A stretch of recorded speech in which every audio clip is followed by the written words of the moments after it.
नमस्कार दोस्तों, आप देख रहे हैं HW न्यूज और मेरा नाम है सोनू कनौजिया।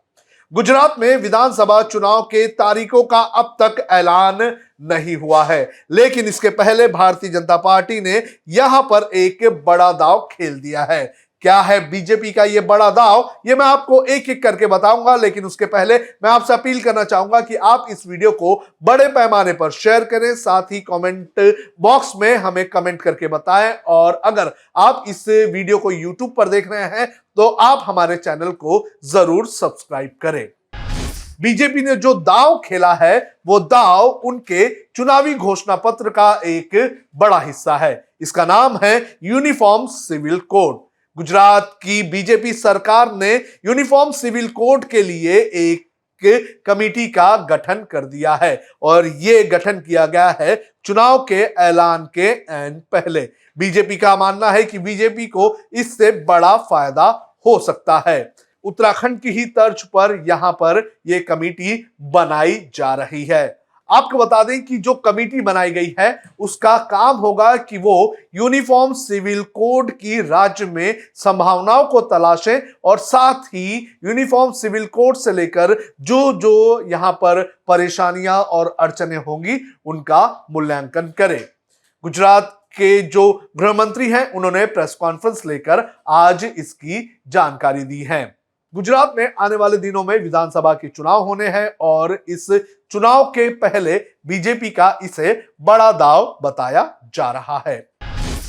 कोड के अमलीकरण के लिए एक कमेटी का गठन करना यह तय किया है और कैबिनेट मंडल ने ये कमेटी के गठन के लिए संपूर्ण सत्ता आदरणीय मुख्यमंत्री श्री भूपेंद्र भाई पटेल जी को दी है। संविधान में भाग 4 की कलम 44 में हर एक राज्य अपने राज्य में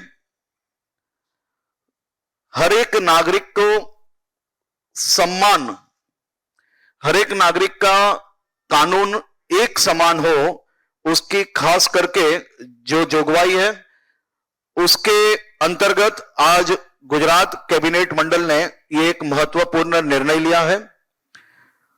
भारतीय जनता पार्टी और खास करके देश के सभी नागरिकों को कहीं ना कहीं यूनिफॉर्म्स की अलग अलग मांग हर जगह से आई और गुजरात सरकार ने आज मुख्यमंत्री श्री के अध्यक्षस्थान में यह महत्वपूर्ण निर्णय लिया है। मीडिया रिपोर्ट्स के अनुसार गुजरात विधानसभा चुनाव का पहला चरण 30 नवंबर या 1 दिसंबर को हो सकता है। दूसरा चरण 4 या 5 दिसंबर को हो सकता है और 8 दिसंबर को इसकी मतगणना हो सकती है। तारीखों का ऐलान होते ही गुजरात में आचार संहिता लागू हो जाएगी और इसके पहले यूनिफॉर्म सिविल कोड का दांव काफी महत्वपूर्ण हो सकता है। इससे पहले उत्तराखंड में विधानसभा चुनाव से पहले यूनिफॉर्म सिविल कोड की घोषणा की गई थी। इतना ही नहीं, सरकार बनने के बाद इसे लागू भी किया गया था। बीजेपी के एजेंडे में काफी वक्त से शामिल है यूनिफॉर्म सिविल कोड। 1989 के लोकसभा चुनाव में पहली बार बीजेपी ने इसे अपने घोषणा पत्र में शामिल किया था और इस मुद्दे को बड़े पैमाने पर उठाया भी था। 2019 के लोकसभा चुनाव के घोषणा पत्र में भी बीजेपी ने समान नागरिक संहिता को शामिल किया था। बीजेपी का मानना है कि जब तक समान नागरिक संहिता को अपनाया नहीं जाता है तब तक लैंगिक समानता नहीं आ सकती है। अब आपको बताते हैं कि क्या है यूनिफॉर्म सिविल कोड। कानून की नजर में सब एक समान होते हैं, जाति से परे, धर्म से परे और इस बात से भी परे कि आप पुरुष हैं या महिला, कानून सबके लिए एक ही है।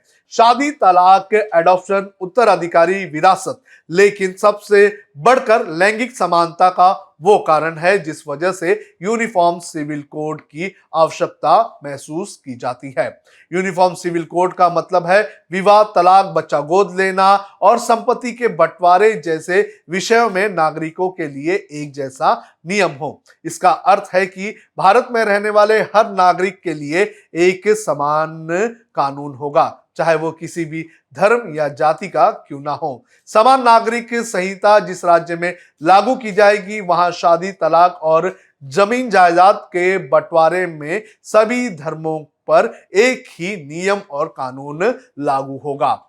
इस वक्त की बात करें तो हमारे देश में यूनिफॉर्म सिविल कोड लागू नहीं है और इस वक्त हमारे देश में धर्मों के आधार पर जो जायदाद है उनका बंटवारा होता है, शादियां उस आधार पर होती हैं और जो धर्म में जो कुछ लिखा हुआ है उस हिसाब से जो काम होते हैं वो किए जाते हैं। लेकिन यूनिफॉर्म सिविल कोड आ जाने से ये सारी चीजें बदल जाएगी। इस पूरे मामले पर आपका क्या कहना है, आप कमेंट करके हमें जरूर बताएं। अब खबरें पाइए सबसे पहले हमारे मोबाइल न्यूज एप्लीकेशन पर।